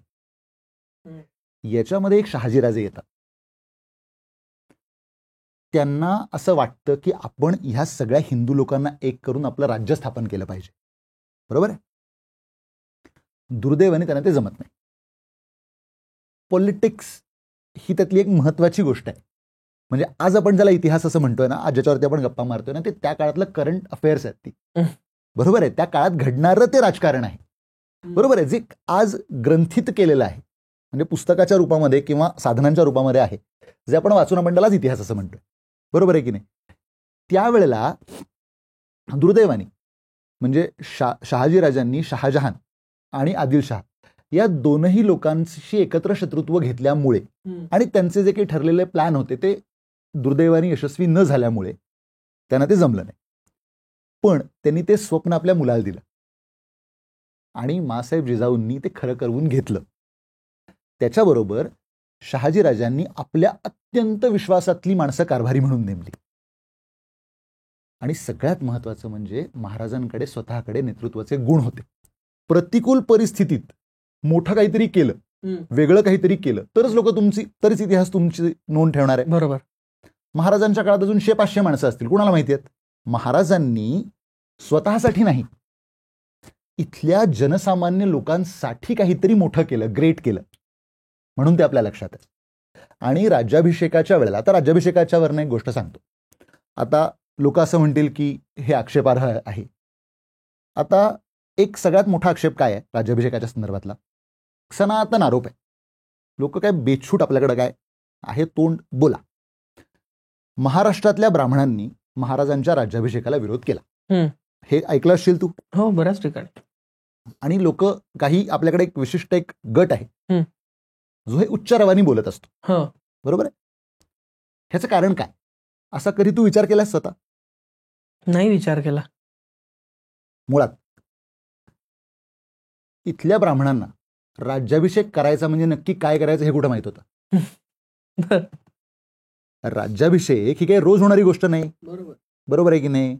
आपल्याकडे लग्न, मुंज, वास्तुशांत हे नेहमी होणाऱ्या गोष्टी आहेत. राज्याभिषेक रोज कुठं होतो? तू आणि मी तर म्हणजे 1947 सालानंतर हे सगळं संपलं, त्याच्यानंतर आपण जन्माला आलोय. आता आपण म्हणजे आता महाराज उदयनराजे भोसले असतील साताऱ्याचे, किंवा कोल्हापूरचे छत्रपती शाहू महाराज असतील, ह्यांना आपण रिस्पेक्टफुली महाराज किंवा छत्रपती असं म्हणतो. आपण तरी कोणाचा राज्याभिषेक होताना बघितलाय? बरोबर. मग जी गोष्ट आपल्याला माहित नाही ती गोष्ट त्यांना माहिती असेल याची गॅरंटी काय? कारण रामदेवरायानंतर महाराष्ट्रात हिंदू राजाच नाही ना. समजा रामदेवरायाच्या राज्याभिषेकाला काही माणसं उपस्थित असतील तर 300 वर्षानंतर ते कुठं सर्वाईव्ह होणार होतं? करेक्ट. धर्माचं मोठं पीठ कुठे? काशी. काशीतले सगळ्यात मोठे पंडित कोण? गागाभट्ट. गागाभट्टांचा अधिकार सगळ्यात मोठा. कारण हा प्रश्न जेव्हा आला की मला राजा व्हायचंय, मला माझा राज्याभिषेक व्हायला हवा, अशी आता परिस्थिती आहे, आणि त्याच्यासाठी मग काय करायला पाहिजे? मुद्दा हा होता त्यातला की उपनयन संस्कार झाल्याशिवाय राज्याभिषेक करता येतो का नाही. आता हा धर्माचा प्रश्न होता, हा अधिकाराचा प्रश्न होता, हा गागाभट्टांनी सोडवला. महाराजांचा राज्याभिषेक होऊ नये असं वाटत होतं असं काहीही नाहीये. राज्याभिषेक कसा करायचा हे स्थानिक ब्राह्मणांना माहीत नव्हतं, ही त्यांच्या शिक्षणाची अडचण होती आणि तो करण्यातल्या ज्या काही तांत्रिक समस्या होत्या. आता ती उपनयन संस्कार काय झालं, महाराजांचं फार लहानपणी लग्न झालं, बरोबर आहे, म्हणजे महाराणी सईबाईंसोबत लग्न झालं, त्याच्यानंतर त्यांची अनेक लग्न झाली, टोटल 8 लग्न झाली त्यांची. या वेळेला त्यांना उपनयन किंवा सोडमुंज ही करण्याचा विषय आला नाही. आणि मग ते इतके व्यग्र होऊन गेले त्यांच्या एकंदर स्वतःच्याच कारकिर्दीमध्ये की ते मागेच राहून गेलं.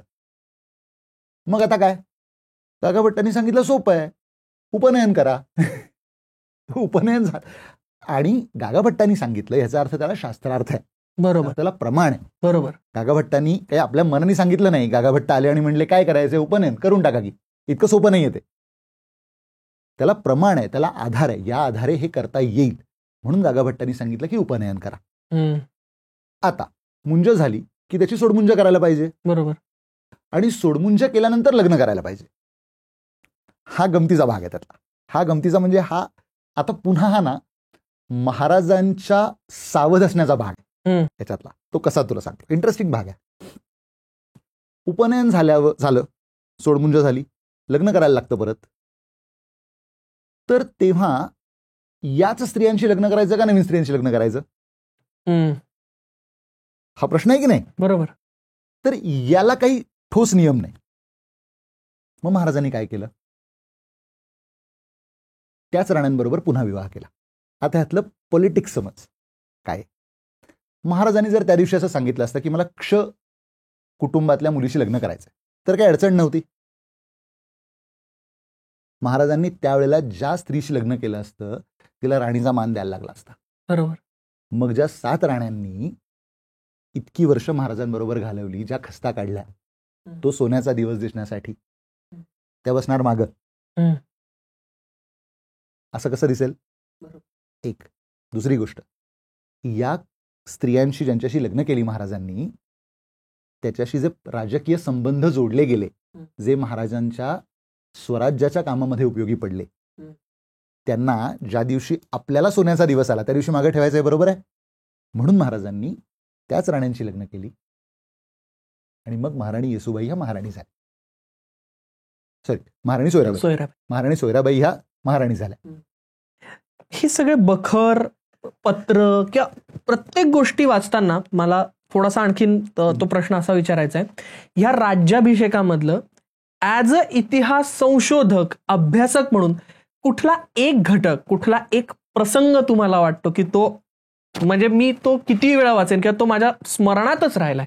प्रत्यक्ष राज्याभिषेकाचा प्रसंग कसा दिसतो म्हणजे तुम्ही कल्पना करा की 300 वर्षांनंतर, म्हणजे मी जे नेहमी म्हणतो ना की आता मी सांगितलं बोलताना तुला की आय एम एनव्ही, म्हणजे मला भयंकर हे आहे की मी का नव्हतो ते बघायला. तेच कारण माझं असं म्हणणं आहे की इतिहास अभ्यासक किंवा इतिहास संशोधक स्वतः बघत असतो म्हणून मला ते जाणून घ्यायचंय. जस आमच्या डोळ्यासमोर ना एका पॉईंटच्या नंतर, म्हणजे हे सगळ्यांचं होत असेल की एका पॉईंटच्या नंतर ना ती चित्र यायला लागतात की महाराज सिंहासनावर बसलेले आहेत, एका बाजूला मासाहेब जिजाऊ बसलेले आहेत, एका बाजूला त्यावेळेला युवराज म्हणजे पुढं छत्रपती संभाजीराजे बसले आहेत, राजाराम महाराज बाळ आहेत, लहान आहेत, ते बसलेले आहेत. बरोबर आहे. गागाभट्ट वेदमंत्रांचा घोष करतायत. महत्वाची गोष्ट म्हणजे मोरोपंत पिंगळे हे महाराजांचे पंतप्रधान, मुख्य प्रधान, यांनाच फक्त त्या प्रसंगामध्ये बसायची परवानगी होती. बाकी सर्व मंडळी जी होती ही उभी होती आणि अख्खा दरबार भरलेला आहे. आणि परदेशातले लोक म्हणजे इंग्रजांचा प्रतिनिधी म्हणजे हेनरी ऑक्झेंडननीच ते मुळात सगळं वर्णन लिहिलेलं आहे. बरोबर. हा ऑक्झेंडन दरबारात येतो आणि हा आमच्या राजासमोर मान खाली घालून त्याला मुजरा करतो. वा. सभासदाचं एक फार सुंदर वाक्य आहे, या युगी सर्व म्लेंछ पातशाह, म्हणजे सांगताना मला भरून येत आहे ते सांगताना, या युगी सर्व म्लेंछ पातशाह, एवढा मराठा पातशाह छत्रपती झाला ही गोष्ट सामान्य नाही. आणि महाराजांचं एकंदर कॅरेक्टर, त्यांची पर्सनॅलिटी जर तू बघितलीस तर ती पौर्णिमेच्या चंद्रासारखी शुभ्र आहे. वाह. म्हणजे महाराजांच्या अभ्यासक म्हणून सांगतो, म्हणजे ही गोष्ट संशोधक म्हणून सांगतो, म्हणजे मराठी माणूस आहे, महाराज हे सगळ्या हिंदुस्थानचं आराध्य दैवत आहेत, म्हणजे फक्त तुझं माझं असं का म्हणावं आपण. जेव्हा इतिहासाचा अभ्यास करायला लागलो ना तेव्हा एक लक्षात यायला लागलं की प्रत्येक राजाच्या चरित्रामध्ये काहीतरी प्लस मायनस सापडत राहतं. छत्रपती शिवाजी महाराज हे असे एकच राजे आहेत ज्यांच्या चरित्रामध्ये मायनस सांगावं असं एवढंही काही सापडत नाही. इतकं धवल शुभ्र चरित्र आहे महाराजांचं. आणि म्हणून ते जगासमोर आदर्श आहेत. कारकीर्द किती आहे हा मुद्दा नाहीये, कारकीर्द कशी आहे हा मुद्दा आहे. वा वा. इतिहासाचा अभ्यासक म्हणून मी ते कितीही वेळा राज्याभिषेकाचं वर्णन वाचू शकतो. म्हणजे जेव्हा मी ते लिहित होतो तेव्हा एका पॉइंटला इमोशनल व्हायला होतं रे. म्हणजे संदर्भ वाचताना सुद्धा शेवटी माणूस आहे की मी, म्हणजे अभ्यासक आहे, काही असलं तरी शेवटी माणूस आहे मी. मी प्रेमातच आहे मुळातच. त्या प्रेमापोटीच हे सगळं करायला लागलो. बरोबर आहे की आपल्या मराठ्यांचा इतिहास याच्यावर माझं मुळात प्रेम आहे म्हणून मी त्याचा अभ्यास करायला लागलो ना. तर माझी बायको शेवटी मला असं येऊन एक दिवशी म्हणाली की हे या राज्याभिषेकाला होईल का पूर्ण, तुझ्या वेगाने हे करतोयस, जरा फक्त तुझ्या भावनांना थोडा बांध घाल आणि आधी लिहून पूर्ण कर आणि मग बाकी काय असेल ते. म्हणजे भावना म्हणून मी समजू शकते, मी तुझ्या बाजूनीच आहे. माझ्यासाठी ते एवढंच इमोशनल आहे कारण मी शेवटी मराठी आहे. म्हणून तुला म्हटलं की तो राज्याभिषेकाचा जो ऍक्च्युअल दिवसाचा प्रसंग आहे ना, तो मी कितीही वेळेला वाचू शकतो. आणि जर मला कोणी असं सांगितलं, जर मला कधी प्रत्यक्ष परमेश्वर भेटला आणि जर त्यांनी मला सांगितलं की तुझी एक इच्छा काय आहे सांग, तर मी सांगेन की मला राज्याभिषेकाच्या दिवशी दरबारात नेऊन उभा कर. वा. बाकी माझी काही इच्छा नाहीये. क्या बात. आणि तो प्रसंग बघितल्यानंतर मी परमेश्वराला सांगेन की माझे डोळे मिटले कायमचे, तरी मला काहीही दुःख नाही. मी जगातली सर्वोत्कृष्ट गोष्ट बघितलेली असेल. क्या बात. या राज्याभिषेकाच्या वेळेस खूप महत्वाचे निर्णय तुम्ही, छान तो शब्द वापरला की अष्टप्रधान मंडळ उभं होतं. हे अष्टप्रधान मंडळ खूप महत्वाचं होतं महाराजांसाठी. तर हे मंडळ निवडताना त्यांनी लोक कशी निवडली ती आणि त्यासाठी काही क्रायटेरिया होता का? आतरातली जी काही माणसं होती, आता उदाहरणार्थ मोरोपंत पिंगळे असतील, तर ही मंडळी ही ऍक्च्युली शहाजीराजांच्या बरोबरची माणसं, महाराजांपेक्षा सगळी वयाने मोठी आहेत. तर ही सगळी मंडळी होती. महाराजांच्या वयोगटातला माणूस म्हणजे अनाजी दत्तो आणि महाराजांपेक्षा लहान माणूस म्हणजे रामचंद्र अमात्य. हा, आणि अनाजी दत्तो आणि रामचंद्र अमात्य ह्या दोन माणसांवर महाराजांचं अत्यंत प्रेम होतं बरं का. म्हणजे आता काय जे प्रसृत होते दुर्दैवाने हे सोडून देऊया आपण, त्या वादात जाण्याचा प्रश्न नाहीये कारण तो वेगळाच विषय आहे आणखीन एक. परंतु अनाजी दत्तोनी इकॉनॉमिक सिस्टम बसवून दिली. एक लक्षात घ्या, राज्य युद्धावर चालत नाही, राज्य पैशावर चालतं, राज्य रेव्हेन्यूवर चालतं. कारण राज्य युद्धावर चालत असतं तर आपला देश शेजार पाजारच्यांशी लढाईच करत बसला असता. बरोबर. त्याने आपल्याकडनं टॅक्सचे पैसे घेतले नसते. बरोबर आहे की नाही? बरोबर. आपण इन्कम टॅक्स देतो, आपण जीएसटी देतो, आपण वेगवेगळ्या प्रकारचे टॅक्सेस देतो, त्याच्यानी सरकारची तिजोरी भरते आणि त्याच्यावर देश चालतो. ही इकॉनॉमिक पॉलिसी काय असावी राज्याची हे अनाजी दत्तोने लिहून दिलं. बर. असं करता येणारी भारताच्या इतिहासात फार कमी मंडळी आहेत. बर. शिवाजी महाराजांच्या अष्टप्रधान मंडळातल्या 7ही लोकांना, एक पंडितराव दानाध्यक्ष हे जर सोडले तर 7ही लोकांना लढता येणं कंपल्सरी होतं. बर. म्हणजे केवळ सेनापतीला लढता येतं असं नाही बरं का. 8तल्या 7ही लोकांना लढता आलं पाहिजे. बाकी ती माणसं प्रामाणिक होती हे काही सांगायची गरज नाही. अगदीच. कारण ह्या माणसांची एकंदर कर्तबगारी पहा. महाराजांच्या करिअरमध्ये ही माणसं महाराजांच्या बरोबर आहेत. म्हणजे दुर्दैवाने प्रतापराव गुजर हे त्या बहलोल खानाच्या ह्याच्यात ते कामी आले, त्यामुळे राज्याभिषेकाला हंबीरराव मोहिते सेनापती झाले. अन्यथा प्रतापराव गुजरच सेनापती व्हायचे हे ठरलेलं होतं जवळपास. बरोबर आहे. या कर्तबगार माणसांना समोर म्हणजे ऑपोजिट साईडनी, समोर अशा अर्थाने मुघलांकडनं, आदिलशाहीकडनं, कुतुबशाहीकडनं, कारण तेव्हा हे सगळे होते की अस्तित्वात. अगदी वादापुरतं धरूया की पोर्तुगीजांकडनं, पोर्तुगीज तेव्हा प्रबळ होते भारतामध्ये, ह्यांच्याकडनं ऑफर आली नसेल का? असेलही. शक्य आहे की नाही? शक्य आहे. पण ह्या माणसांनी एकदाची एक बाजू धरली, ती मरेपर्यंत सोडली नाही. याचं कारण महाराज. या व्यक्तीची बाजू बरोबर आहे म्हणून मी ह्या व्यक्तीच्या बाजूला उभा आहे. नाहीतर मोरोपंत पिंगळांसारखा कर्तबगार माणूस, अनाजी दत्तोसारखा कर्तबगार माणूस, रामचंद्र अमात्यासारखा कर्तबगार माणूस, दत्ताजी त्रिमल सारखा कर्तबगार माणूस, हंबीरराव मोहित्यांसारखा एवढा मोठा सेनापती.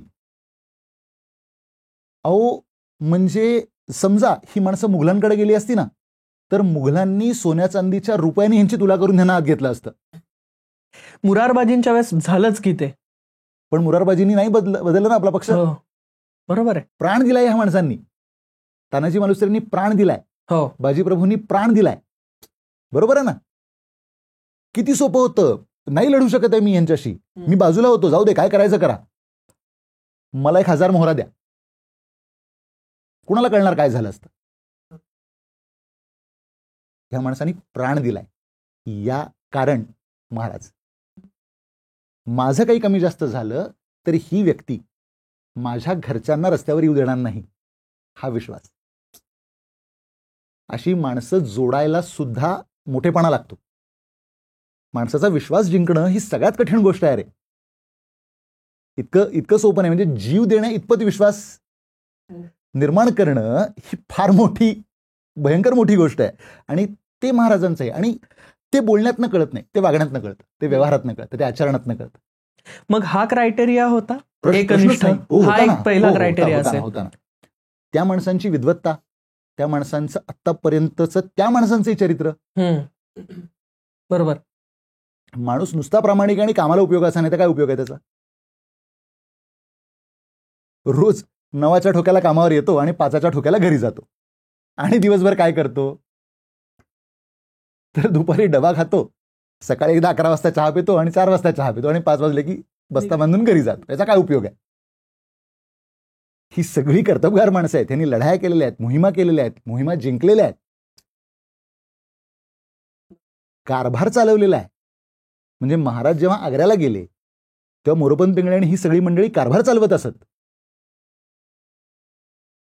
मासाहेब जिजाऊंच्या आज्ञेनी, ठीक आहे, मासाहेब जिजाऊ तर मोठ्याच आहेत, पण त्यांनी सांगितलेलं ह्यांनी एक्झिक्यूट तर करायला पाहिजे नीटपणे, ह्यांना ते कळलं तर पाहिजे. इतकी ही सगळी मोठी माणसं आहेत. त्यातलं एक नाव मला पहिल्यापासूनच खूप डोक्यात राहतं, ते म्हणजे रामचंद्र पंत अमात्य. त्यांच्याविषयी काय सांग. रामचंद्र अमात्य हे त्या अष्टप्रधान मंडळातले ना महाराजांपेक्षा वयाने लहान, म्हणजे ते वयाने सगळ्यातच लहान आहेत. ते एकंदर स्कीम ऑफ थिंग्समध्ये किंवा एकंदर चित्रामध्ये ते सगळ्यात तरुण आहेत. मुळात त्यांचा नंबर कसा लागला, त्यांचे वडील निळो सोनदेव. निळो सोनदेव खरं तर अमात्य व्हायचे. 1672 साली निळो सोनदेवांचं निधन झालं. 74ला महाराजांचा राज्याभिषेक, बरोबर आहे. तर निळो सोनदेवांचं निधन झाल्यानंतर रामचंद्र अमात्यांचा जो मोठा भाऊ होता त्याला विचारण्यात आलं की बाबा तुला व्हायचंय का. तर तो म्हणाला की मला ह्या राजकारणातलं काही कळतही नाही आणि मला ह्यात काही रसही नाही. म्हणून रामचंद्र अमात्यांचा नंबर लागला. त्यापूर्वी ते ज्ञात असणार आहेत लोकांना, ह्यात काही वाद नाही. पण एकदा जेव्हा when he took the office, त्याच्या पुढे रामचंद्र अमात्यांचा ग्राफ बघा. महाराजांनी, आपण एक म्हणतो की जहागीरदारीची पद्धत बंद केली. बरोबर आहे. रामचंद्र अमात्य ही अशी एकमेव व्यक्ती आहे ज्याला महाराजांनी वंश परंपरेने जहागीर दिलेली आहे. बर, अगदी मर्जीतले असं म्हणायला हरकत नाही. अत्यंत लाडके. बर. अर्थात त्यांच्यात ते गुण होते म्हणून ते लाडके होते. उगाच काहीतरी माणूस रॅन्डम लाडका असं नाही. यांच्या वतीने एक माणूस सिंधुदुर्गाचा सबनीस नेमावा आणि त्याला 100 द्यावेत वंश परंपरेने. निर्णयाची सुद्धा त्यांना दिलं होतं. त्याच्यानंतर पुढे संभाजीराजांच्या काळामध्ये त्यांचं काम आहे. पण त्यांचं सगळ्यात जे मोठं काम आहे ना, ते संभाजीराजांची औरंगजेबाने हत्या केली. संभाजीराजांचं बलिदान हे फार मोठं आहे आपल्यासाठी. म्हणजे आपण हा महाराजांच्या टप्प्यावरनं आपण थोडंसं पुढे जाताना सांगतो की छत्रपती संभाजीराजांचं बलिदान हा आपल्या सगळ्या मराठी लोकांच्या मनावरचा प्रचंड मोठा ओरखड आहे. एका अर्थाने अभिमानही आहे, म्हणजे त्यांनी धर्मासाठी बलिदान दिलं ह्याचा अभिमान आहे. पण आमच्या राजाला ज्या पद्धतीने औरंगजेबाने हाल करून मारलं, हा खूप मोठा स्कार आहे, खूप मोठी जखम आहे. आणि तुला खरं सांगतो, भगवान बुद्धांनी असं सांगितलंय की ज्ञान हे दुःखाचं मूळ आहे. कधी कधी ते खरं असं वाटायला लागतं मला. त्याचं मूळ वर्णन जबाबेद आलमगिरीमधलं मी वाचलेलं आहे. त्याच्यावरचा पेपर वाचलेला आहे, रिसर्च पेपर मी लिहून वाचलेला आहे. त्याच्यावरचा मी लिहिला, पराग पिंपळखरे नावाचे आपले मित्र आहेत, त्यांनी तो वाचलाय. ज्याचा व्हिडिओ अवेलेबल आहे. त्याचं वर्णन वाचल्यानंतर मी 4 दिवस म्हणजे 4 रात्री मी झोपू शकलो नव्हतो. मी ते सांगूही शकणार नाही. माझी विचारायची हिंमतही झाली नाही. तू विचारलं असतं तरी मी सांगितलं असतं नंतर कधीतरी सांगेन किंवा व्हिडिओ बघ असं सांगितलं असतं. तर त्याच्या पुढं राजाराम महाराज छत्रपती होतात. राजाराम महाराजांना जिंजीला जावं लागतं. या काळामध्ये रामचंद्र अमात्य महाराष्ट्रात आहेत. बर. 1689 ते 1707 किती वर्ष होतात बघ. एवढी वर्ष या माणसाच्या नेतृत्वाखाली मराठ्यांनी औरंगजेबाशी संघर्ष केला. ज्या वेळेला छत्रपती राजाराम महाराज इथून जिंजीला गेले तेव्हा रामचंद्र अमात्यांना ते हुकूमत पनाह असं टायटल देऊन गेले. बर. म्हणजे अख्खी हुकूमत तुमच्या पनाहामध्ये दिलेली आहे, अख्खं राज्य चालवायला तुमच्या ताब्यात दिलेलं आहे. इतका मोठा माणूस. आणि आपण इतिहासामध्ये संताजी धनाजी असं ऐकतो, बरोबर आहे की नाही? आपण ही नावं जोडीनेच घेतो. महाराष्ट्रामध्ये नावं जोडीनेच घ्यायची पद्धत आहे. आणि अत्यंत थोर माणसं आहे ती. म्हणजे मुघलांना संताजी धनाजीचे घोडे पाण्यात दिसत असत असं म्हणतो. असं आपल्याकडं एक फेमस वाक्य आहे आणि ते खरंच होतं. ही फारच फारच काय म्हणतात त्याला, हिरो म्हणतो की नाही, म्हणत खरोखर हिरो, अशा हिरोईक प्रकारची ही माणसं आहेत. कारण अत्यंत वाईट परिस्थितीमध्ये ह्या माणसांनी ह्या राज्याचं सेनापतीपद सांभाळलंय. औरंगजेबासारखा एका वेळेला 50-60 हजार सैन्य पाठवू शकणाऱ्या माणसाशी ह्या माणसांनी मुकाबला केलाय. बरोबर. मी एकदा ही बाजू धरली आहे ना, आता प्राण जाईल किंवा काही जाईल. याच्यातल्याच अंतर्गत वादातनं तर संताजी घोरपडेंची हत्या झाली, पण संताजी घोरपडेंनी बाजू नाही बदलली. म्हणजे तुला एक सोपं सांगतो, संताजी घोरपडेंचा मोठेपणा सांगतो तुला. ज्या वेळेला संताजी घोरपडेंचं काही कारणाने सेनापतीपद गेलं दरबारातल्या काही वादामुळे, संताजी घोरपडेंच्या बरोबर 25 माणसं होती, फार माणसं नव्हती. एक मोठा मुघल सरदार हा उत्तरेतनं दक्षिणेकडे येत होता आणि बरोबर त्याच्या विरुद्ध दिशेने संताजी घोरपडे वरती येत होते. एका गुप्तहेराने ते बघितलं त्या माणसाच्या, त्या सरदाराच्या, आणि त्याला माहित नव्हतं की ह्याचं सेनापतीपद गेलंय किंवा काही त्याला माहित नव्हतं. त्यांनी फक्त तेवढी माणसं बघितली आणि त्यांनी संताजी घोरपडेंना बघितलं. त्यांनी त्या मुघल सरदाराला जाऊन सांगितलं की संताजी घोरपडे या रस्त्याने येत आहेत. तो मुघल सरदार आपल्या 50,000 सैन्यासह वर्तमान आपला रस्ता बदलून गेला. आई शपथ. तू नको, दुसरं कोणी चालेल, दुसरं कोणाशीही लढतो. इतकी मोठी माणसं आहे ती. पण त्याच्यामध्ये जोड्या कशा होत्या माहितीये तुला? रामचंद्र अमात्यांबरोबर नेहमी संताजी घोरपडे. बर. कारण संताजी घोरपडेंना कंट्रोलमध्ये ठेवू शकण्याची ताकद फक्त या माणसामध्ये. क्या बात. कारण संताजी घोरपडे हे कंपॅरेटिव्हली उग्र होते स्वभावाने. बरोबर. म्हणून त्यांना कंट्रोलमध्ये कोण ठेवणार, तर ते रामचंद्र अमात्य त्यांच्यापेक्षा मोठे होते म्हणून. आणि धनाजी जाधव आणि शंकराजी नारायण अशी ती कायम जोडी असायची. बर. आणि ह्यांनी मुघलांची जी बेकार परिस्थिती करून टाकली की त्यांना, मुघलांना म्हणजे औरंगजेबाला शेवटपर्यंत कळेना की हे कुठलं च्यवनप्राश खातात.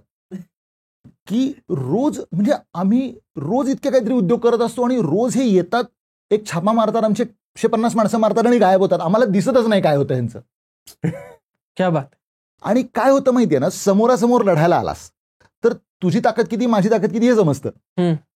अशा पद्धतीने गनिमी काव्याने जर तू छापे घालत बसलास तर समोरच्या माणसाला त्याचा प्रतिकारही करता येत नाही, तो इरिटेटही होतो आणि तो हतबल होतो शेवटी की त्याचं करायचं काय आता या लोकांचं आपण. आणि म्हणून औरंगजेब या मराठ्यांना संपायला आला होता, बरोबर आहे की नाही? शेवटी त्याला इथे मरायला लागलं. तो परत जाऊ नाही शकला उत्तरेत. तो उत्तरेत जायला निघालेला असतानाच मेला. बरोबर. त्याला मराठ्यांनी कधी उत्तर दिशा बघूच दिली नाही, परत डायरेक्ट वरचीच दिशा दाखवली त्याला, जी काही होती ती. खरंय, अगदी खरंय. आता आपण थोडंसं पुढे आलो, म्हणजे स्वराज्याचं बीज रोवलं गेलं, स्वराज्य उभं राहिलं आणि स्वराज्य राखलं गेलं ते छत्रपती संभाजी महाराजांमुळे. बरोबर. बखरींमधनं आणि अस्सल साधनांमधनं छत्रपती संभाजी महाराज कसे दिसतात? संभाजीराजांची एक तर कारकीर्द खूप छोटी आहे तशा अर्थाने, 8-9 वर्षाची आहे. आणि संभाजीराजांचं झालं काय की त्यांच्या काळात ना शत्रू फार प्रबळ झाला. चांगली माणसं नसल्यामुळे चांगले सल्लागार नाहीत आणि त्याच्यामुळे ह्या पुढच्या बऱ्याच अडचणी त्यांना फेस कराव्या लागल्या. पण संभाजी महाराजांची जी आपण बघतो त्यामुळे छत्रपती संभाजी महाराजांचं राजकारण, छत्रपती संभाजी महाराजांची असणारी धर्मनिष्ठा आणि छत्रपती संभाजी महाराजांमधला असलेला तो लढवय्या हा बखरींमधनं कसा दिसतो? बखरींपेक्षा मूळ साधनात छान दिसतो की. पकडलं गेल्यानंतर जेव्हा औरंगजेब ऑफर करतो की तू इस्लाम कबूल कर, तू मुसलमान हो, तुला काय पाहिजे ते देतो, त्याच्यावर ते सांगतात की मी असं काही करणार नाही. म्हणजे माझे आजोबा, माझे वडील यांनी ज्याच्या विरुद्ध लढा दिला ते मी करू, म्हणजे असं मुळात तुला वाटलंच कसं? काय आहे, आपण हिंसा ही सहसा सिनेमात बघितलेली आहे, पण फार सामान्य कुवतीची माणसं आहोत, बरोबर आहे की नाही? म्हणजे शिक्षकांनी पट्टीनी छड्या मारल्या का डस्टरनी छड्या मारल्या किंवा आईनी केरसुणीनी मारलं, एवढीच हिंसा आपण बघितलेली आहे आपल्या स्वतःच्या आयुष्यात, बरोबर आहे ना? ढाली तलवारीने लढाई करणारी माणसं किंवा बंदुका घेऊन, जसं आज भारतीय सैन्यातले अत्यंत आपले जे वीर जवान आहेत सगळे, हे जसं शत्रूशी मुकाबला करतात, असं आपण प्रत्यक्ष आयुष्यात तुम्ही कधी बघितलेलं नाही, बरोबर? आपण जी काही मारामारी हिंसा जी आहे ती सिनेमातच बघितलेली आहे सगळी. तू विचार कर, प्रत्यक्ष त्या माणसाच्या आयुष्यात, ज्या माणसाच्या आयुष्यात इतकी अतिरेकी हिंसा घडते, तरी सुद्धा तो माणूस असाच उभा आहे, तुला काय करायचं ते कर. अरे, औरंगजेबाला असं वाटलं होतं की ह्यांचा अशा प्रकारे हाल करून ह्यांना मारल्यानंतर हे मराठ्यांचं मनोबल तुटेल, हे विस्कळीत होतील आणि मग महाराष्ट्र आपल्याला किंवा मराठ्यांचं राज्य आपल्याला गिळंकृत करता येईल. पण प्रत्यक्षात काय घडलं? त्याच्याबरोबर उलटं. औरंगजेबाचा बदला कसा घ्यायचा हीच भावना मराठ्यांच्या मध्ये प्रबळ झाली ना त्याच्यानंतर. ही का प्रबळ झाली? कारण संभाजी महाराजांनी आपली धर्मनिष्ठा सोडली नाही म्हणून. तेव्हा ते पटकन म्हणले असते, ठीक आहे चल होतो मुसलमान तर त्या चला तुमच्याकडे एक मनसबदारी स्वीकारतो, माझं राज्य बुडू द्या, असं केलं असतं तर